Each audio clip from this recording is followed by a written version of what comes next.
Alright guys, so I got this package today, just this morning, and it would cost me like 80,000 Vietnam dong plus 15,000 more for shipping.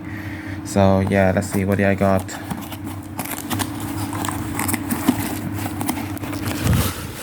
Okay,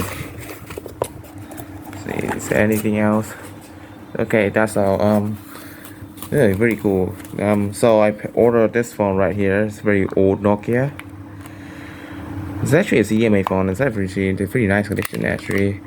Came with a Chinese card. This is a Nokia 2505. So I do have the battery for it. This is a BL4B.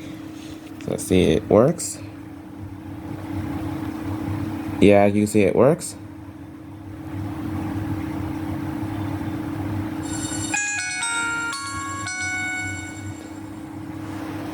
Alright, so yeah, I paid 80,000 Vietnam for this one. So it's basically a CDMA device.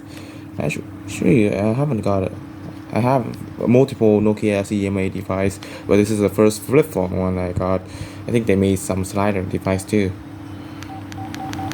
It's in English too, so it's really easy to navigate. So yeah, I'm happy to get this new phone for the collection. I hope you guys enjoy and stay for the next one.